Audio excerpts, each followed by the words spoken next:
Clap. Bonjour à toutes et à tous et bienvenue sur la Taloche. Coucou.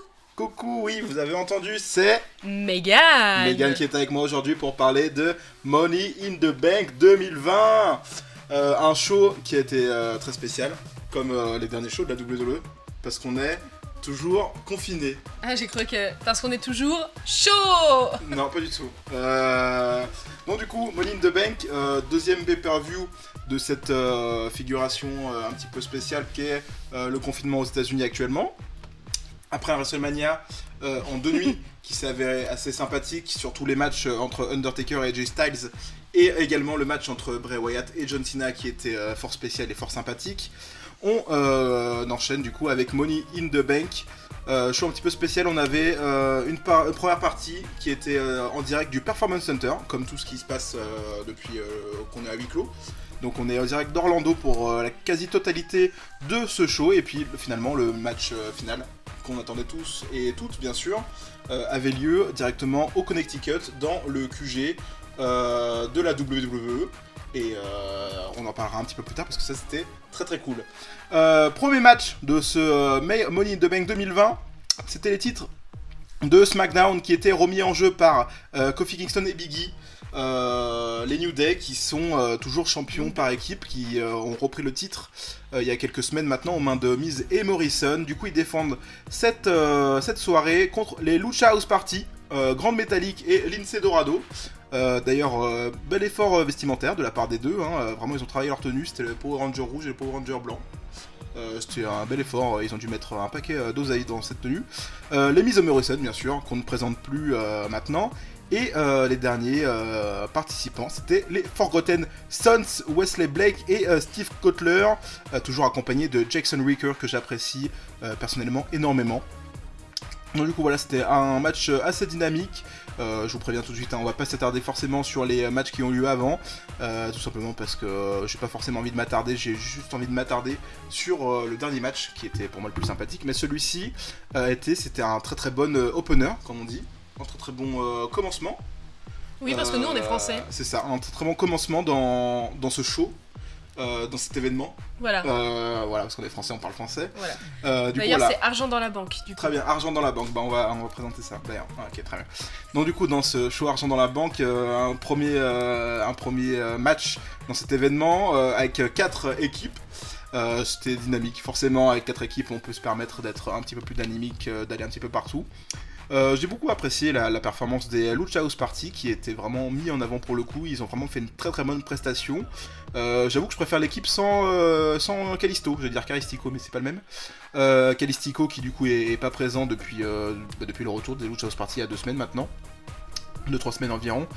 Et du coup j'apprécie vraiment beaucoup plus cette configuration avec Grande Métallique et Lince Dorado. C'est vraiment des mecs qui étaient derrière Kalisto, qui portait lui l'équipe un petit peu, et puis voilà, du coup maintenant ils peuvent se permettre d'être plus présents. Je trouve ça très très cool. Donc du coup on a eu un bon match entre les 4 équipes. La fin du match, c'est Big E qui porte sa finish tout seul sur c'était quand? C'était sur Grande Métallique. Voilà, il porte sa finish tout seul après que Kofi Kingston ait réussi à éliminer, on va dire, Lince Dorado avec son Trouble in Paradise. Donc voilà, c'est pas une finish à 2 pour le coup, donc ça présente vraiment Big E un petit peu plus comme un mec qui peut faire différence tout seul, on va dire. Et voilà, c'était un match très sympathique, il n'y a rien de plus forcément à dire, hein. C'était vraiment coucoulos.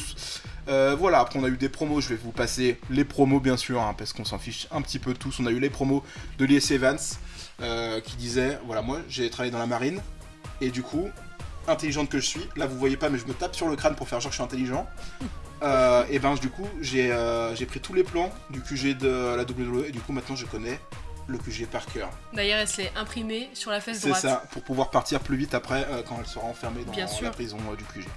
Voilà, on a également Drew McIntyre, le champion WWE, qu'on apprécie tant, qui est interviewé dans les vestiaires pour faire bien sûr une promo pour dire je suis champion. Ce soir je vais défendre mon titre et je resterai champion parce que je suis le meilleur. Voilà, promo habituelle. Voilà, comme quelqu'un qui fait une promo habituelle. Voilà, on a eu la partie assez drôle de cet événement qu'est l'argent dans la banque. C'était R-Truth, match qui avait été improvisé 24 heures avant, quelque chose comme ça, et l'ont annoncé. R-Truth, R-Vérité, on est toujours en France, qui affronte MVP. Attends, en français, qu'est-ce que ça fait? Ça fait le meilleur joueur de l'année, quelque chose comme ça. The most valuable player. Oui. Voilà. D'accord. Donc du coup là, R-Vérité qui affronte le joueur le plus valable. Voilà, un match clairement, on se croirait il y a 10 ans, voire même plus.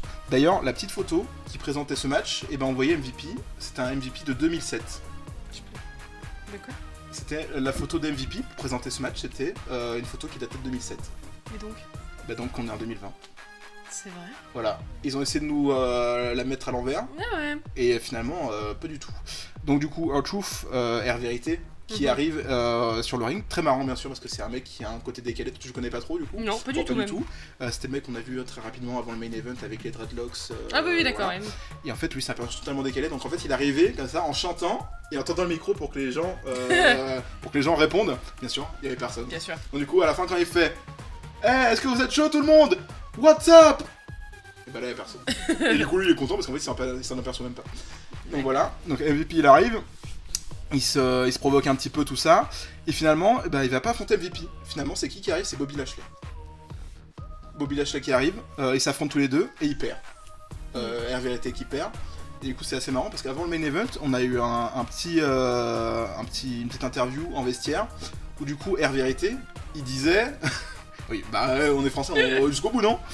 R-Vérité qui disait « Je suis très content d'avoir gagné contre MVP ce soir », alors que pas du tout, du coup, parce qu'il l'a même pas affronté.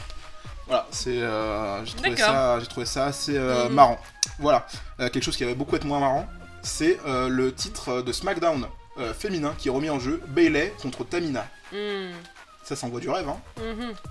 Et ben voilà, Bayley qui gagne ce match. On passe au match suivant.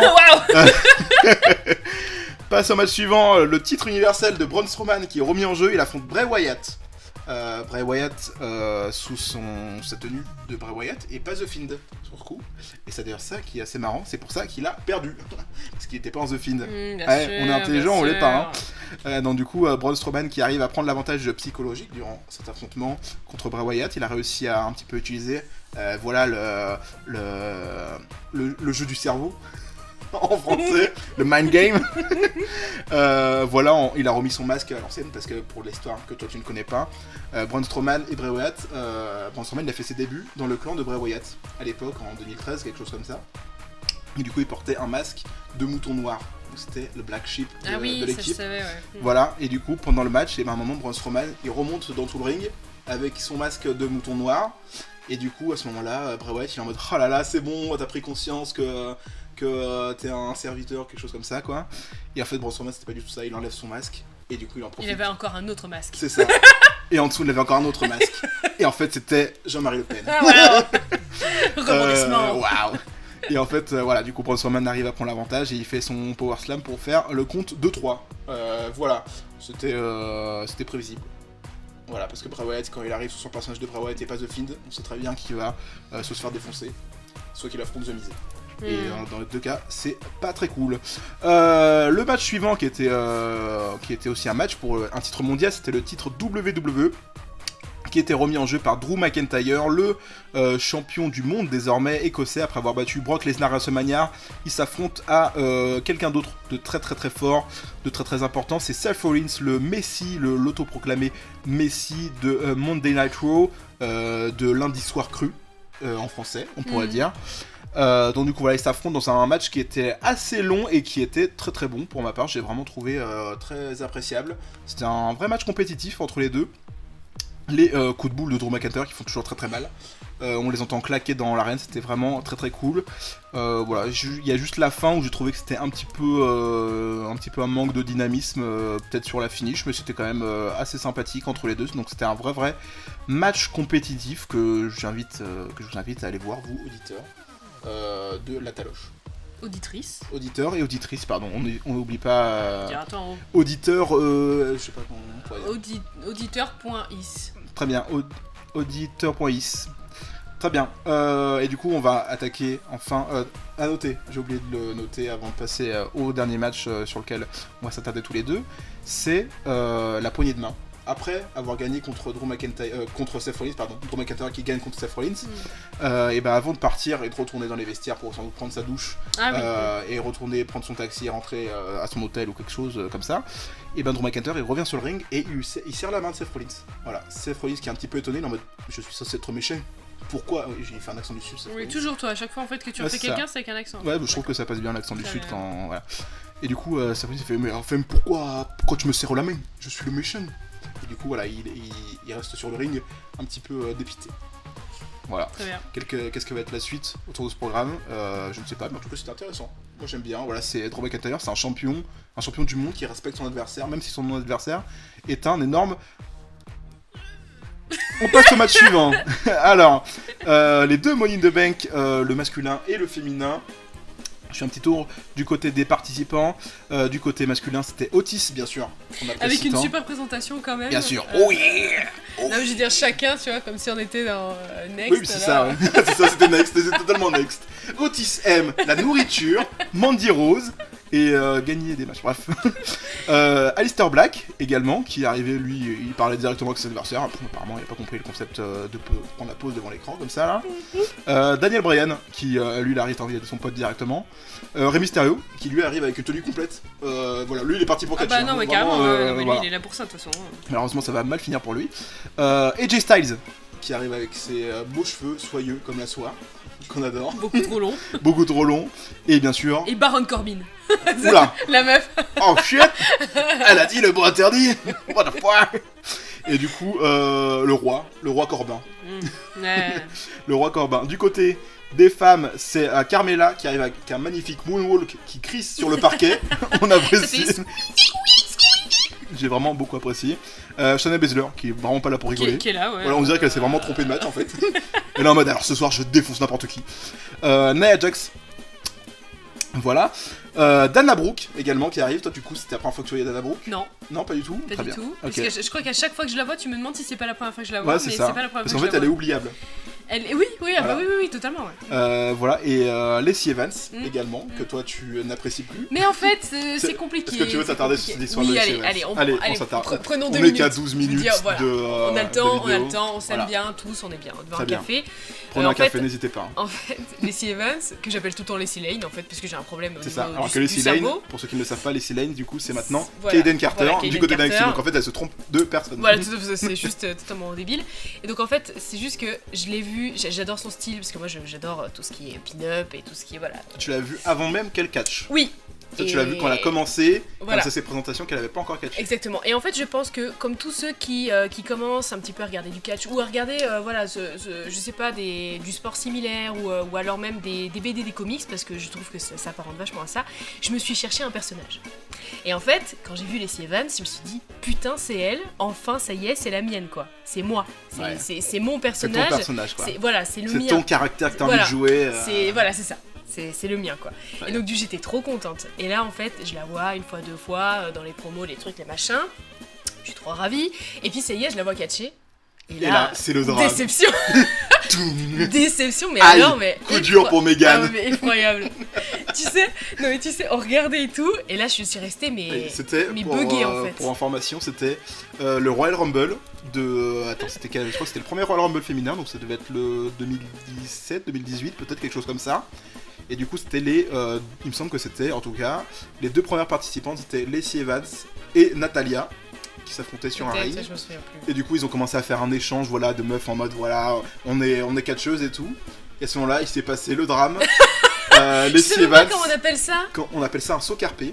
Donc c'est-à-dire que tu te mets sur le dos et tu prends appui sur tes épaules pour te remettre debout, voilà, à la Shawn Michaels, hein, pour ceux qui voient pas. J'espère que tout le monde a cette image d'elle. Et du coup, je pense que là, les gens vont aller re-regarder l'entièreté du match. Ouais. Parce que vraiment, ça vaut le détour. Parce que ça vaut le détour. Et là, tu vois, elle se foire, mais mais tellement. Elle saute pour se remettre sur les pieds et en fait, elle n'arrive pas, parce qu'elle a sans doute pas pris assez d'élan. Puis elle s'est pas entraînée assez, je pense, en fait, tout simplement. En fait. Et du coup, en fait, elle pose juste les pieds au sol et en fait, elle tombe derrière parce qu'elle avait pas assez d'élan pour se remettre entièrement debout. Donc, et voilà. Puis après, elle se relève normalement. Et elle tombe sur le cul. Et du coup, après, elle se relève normalement. Genre, il s'est rien passé. Alors que, à ce moment-là, t'es au Royal Rumble, le premier Royal Rumble féminin. Donc là, tout le monde le regarde. Tout le monde te regarde. Dans la salle, il y a plus de 20 000 personnes. devant leur écran, il y a des millions de personnes, donc à ce moment-là, tout le monde a vu, tout est foiré, quoi. Ah ouais, non, mais là, mais j'avais tellement d'attentes. Mais en plus, tu vois, à ce moment-là, c'est pas un foirage, genre, tu sais, tu rates un mouvement de catch, non, tu vois. parce que là, tout le monde s'était attardé sur ça. En fait, c'était... Bah, c'était l'échange, voilà. en mode, voilà, on est vraiment pure catcheuse et tout. Et puis là, elle rate ça, tu dis... Ok, et puis en plus c'était sa première apparition. Ah ouais, sa première apparition. En tant que catcheuse, vraiment, elle faisait un truc et tout, et donc du coup tu dis...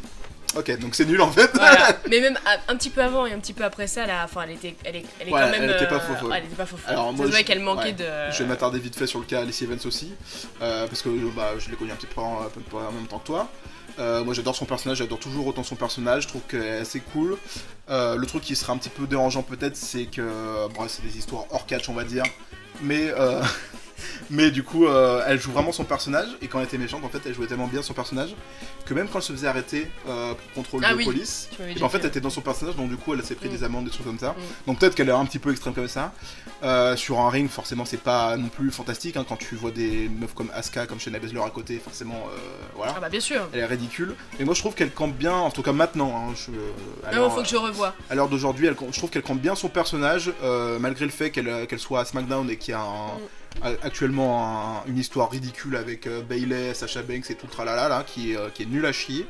Je trouve que Lacey Evans quand même elle se débrouille plutôt pas mal. Bah en fait déjà elle persévère parce que ça se elle voit persévère, que voilà, elle est elle là, a toujours envie, elle s'investit, elle s'investit, elle est hyper dynamique. Elle progresse aussi, ça se voit qu'elle a investi dans son travail. Ouais, mais ça se voit qu'elle investit. C'est quelque chose que j'admire moi.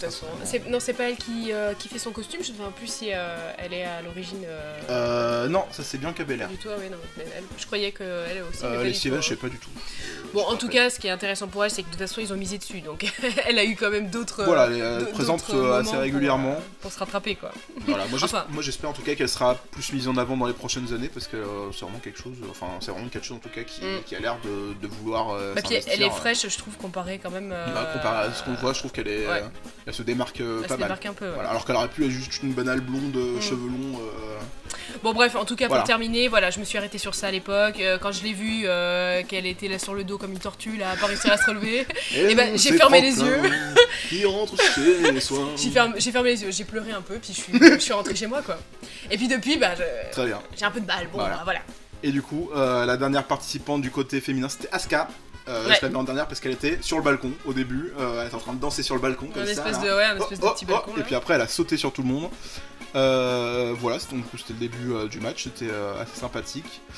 Personnellement, j'ai trouvé ça vraiment super marrant. Moi, je me suis vraiment marré devant ces 30 minutes à peu près. Puis pour info, il l'a regardé 2 fois.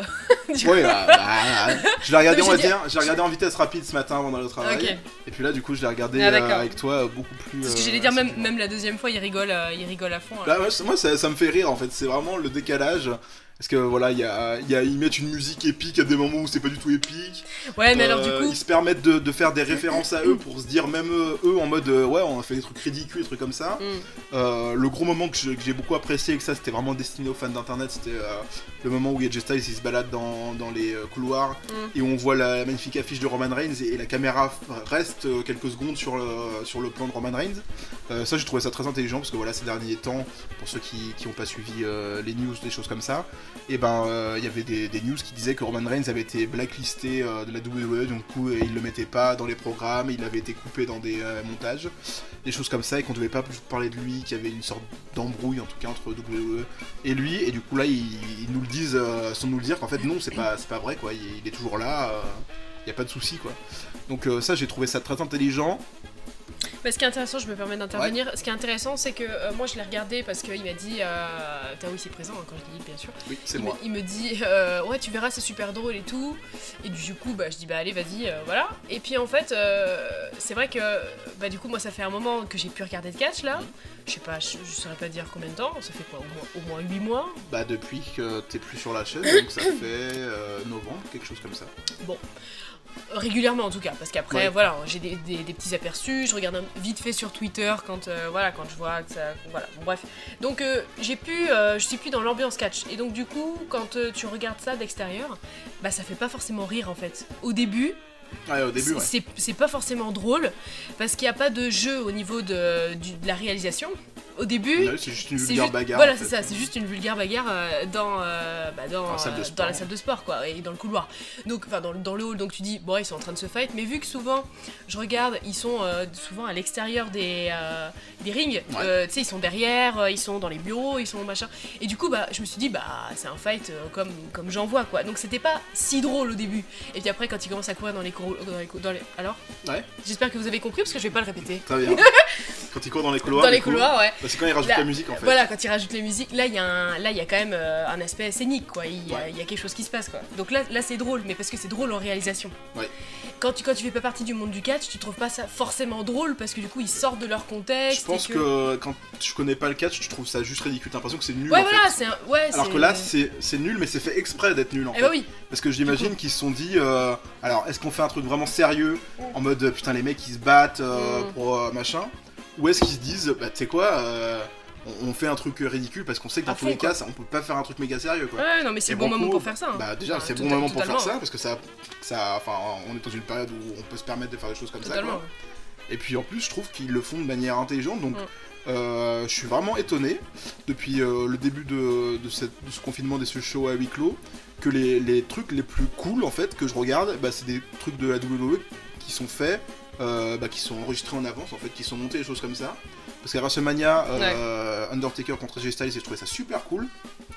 Alors que clairement pour que je trouve Undertaker cool en 2020, faut vraiment se démerder quoi.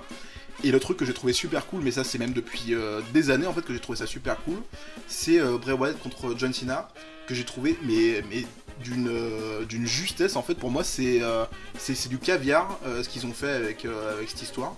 Parce que vraiment c'est intelligent, ça fait avancer les personnages, on parle du passé, ce qui est pas trop habituel du côté de WWE. Généralement ils aiment bien dire non, il s'est rien passé, voilà. Et là ils ont vraiment fait, une rétrospective de l'histoire de John Cena depuis 2002 du coup. Ah mais j'ai vu ça. Ouais, ça t'as vu. Ouais, j'ai vu. Donc du coup ils ont parlé de toute sa carrière et ils ont mis en avant ces échecs qui sont faits en dehors du personnage de John Cena à l'écran quoi. En disant même dans les vestiaires t'as été un connard, t'as eu des échecs nuls, enfin voilà quoi. Des échecs nuls, c'est vraiment des très gros échecs. C'est vraiment des échecs nuls. Alors tu vois l'échec, c'est nul. Et du coup voilà, et là maintenant on a Money in the Bank qui je trouve est super bien organisé, donc on a plein de références, il y a certes quelques personnages, quelques personnes qui passent un petit peu aux oubliettes on va dire dans ce match, mais je trouve qu'il s'est bien fait le taf. Il y a Daniel Bryan qui est un petit peu oubliable. Ouais. J'ai bien apprécié le moment avec AJ Styles quand il rentre dans le bureau de Vince McMahon, qui est lui en train d'écrire sur une feuille derrière et tout, il se retourne. Vous savez pas trop ce qu'il fait. C'est vraiment, on dirait genre c'est le daron comme ça, il fait qu'est-ce que vous foutez là, dégagez, et du coup ils remettent les chaises comme ça, on est désolé, et ils repartent. Et en fait à ce moment-là il n'y a pas de musique. Et genre ils se remettent en coup de poing et là leur musique épique, j'ai trouvé ça. Avant ça ils ont même une petite conversation genre t'as vu, je sais pas ce qu'ils disent. Ouais non ils disent oh là là, et ça il fait à Daniel Bryan, il dit oh là là t'as vraiment été un lâche à l'intérieur, et Daniel Bryan c'est ça ouais. Mais qu'est-ce que tu me racontes, t'as voulu remettre les chaises. Et du coup voilà, AJ Styles aussi a été super cool dans son truc. On voit qu'il cherche Rey Mysterio parce qu'il l'a pas aidé au début là en enlevant le poids. C'est ridicule. Du coup genre il lui en veut pendant tout le match. C'est ridicule. Et finalement il marche dans les couloirs, donc du coup il y a le plan avec Roman Reigns, et puis juste après il tombe sur une photo d'Undertaker. Juste avant il tombe sur un poster de Rey Mysterio. Ouais. Et genre juste quand il regarde, machin, t'as Bouyaka Bouyaka. Je trouve ça trop marrant. Et puis après du coup il commence à se friter avec le tableau. Ouais c'est ça, il commence à taper le tableau d'Undertaker et tout après. Et puis genre il change comme ça, et il ouvre une porte, et puis là, il fait tout noir à l'intérieur, t'as un cercueil, t'as un bruit... Il fait tout bleu même. Ouais, il fait tout bleu noir là. Et puis t'as juste Aleister Black qui lui fout un coup de pied, il tombe à l'intérieur, et genre Aleister Black il ferme la porte, comme si c'était fermé à clé déjà.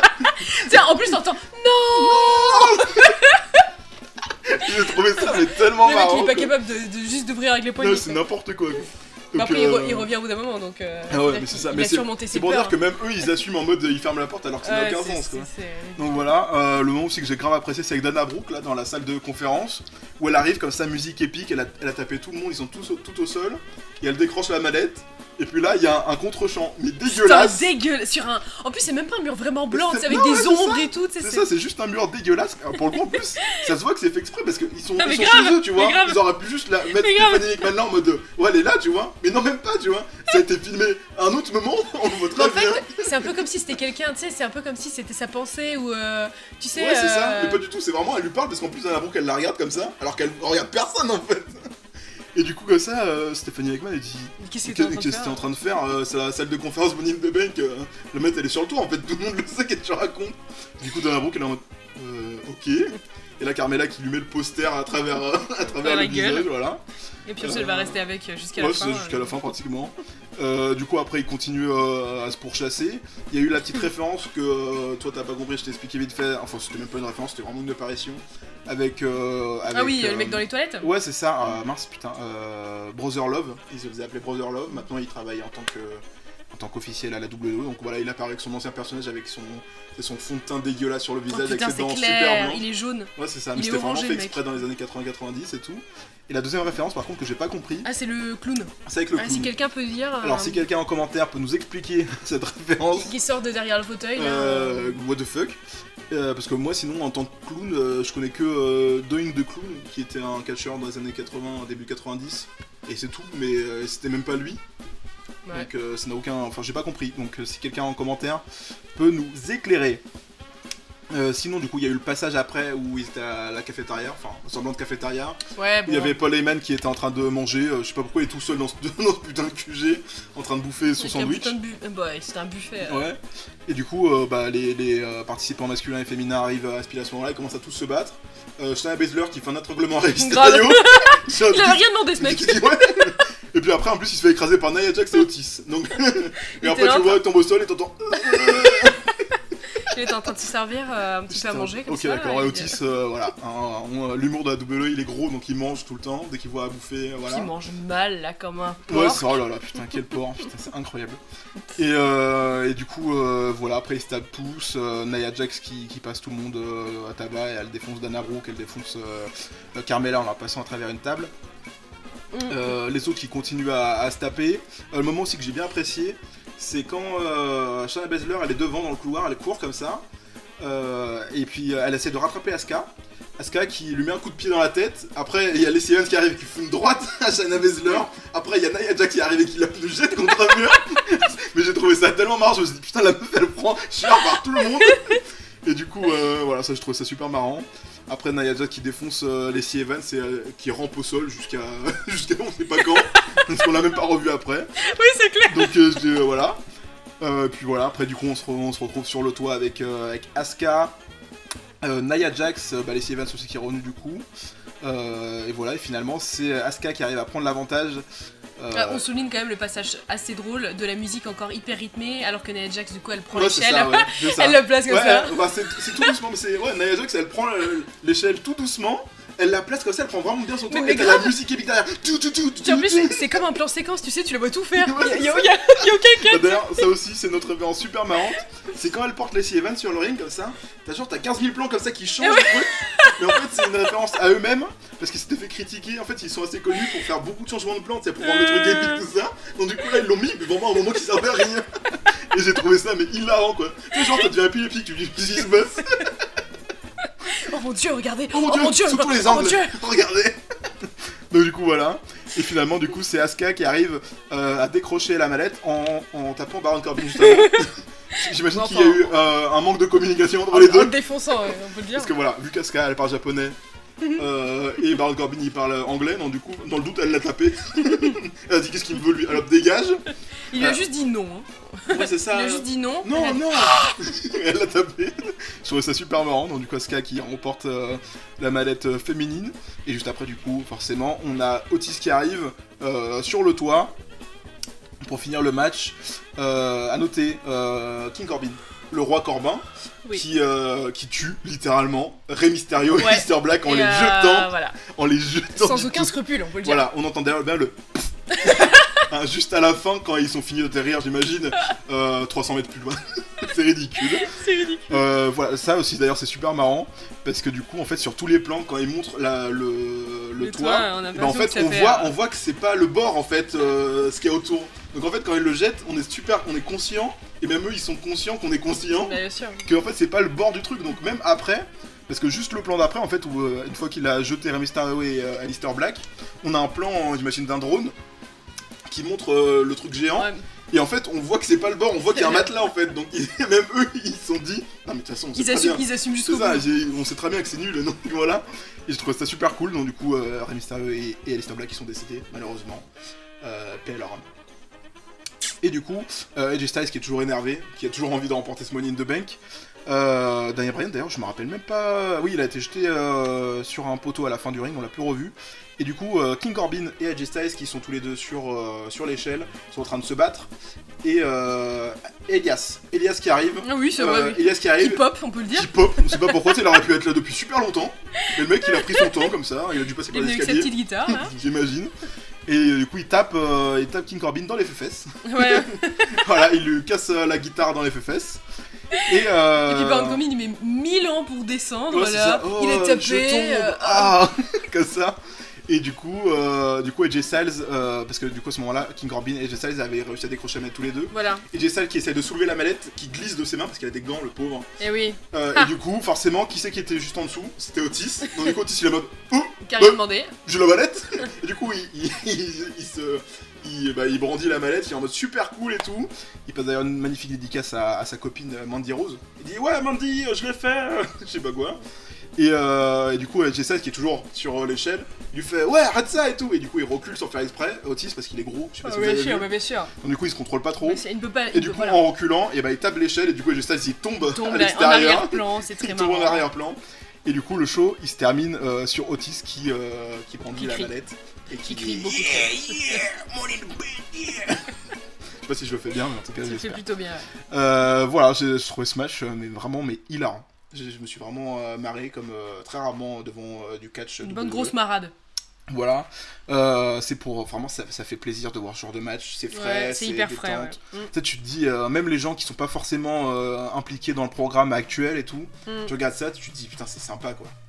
Ouais, c'est dynamique, c'est sympa. Ouais, c'est sympa, et puis c'est surtout marrant, très drôle. Ouais. C'est vrai quand tu apprécies un petit peu la réalisation, voilà, c'est vrai que nous on regarde pas mal de films et tout, et puis on regarde pas un film pour regarder un film, quand on regarde un film pour rechercher un peu les secrets de... Ça, on apprécie ce que le réalisateur a voulu nous transmettre, même indirectement. Ouais, et puis les techniques qui sont utilisées pour le faire et tout. Donc, et là c'est vrai que du coup c'est assez sympa d'être au cœur de ce truc là, parce qu'on voit bien, enfin c'est des couloirs et tout, mais c'est hyper drôle. Et quand tu utilises le matelas et que tu montres qu'il y a un matelas, c'est aussi une manière de leur part de nous faire rentrer dans les coulisses davantage, de dire bah voilà, tu sais, c'est... Ouais, c'est ça.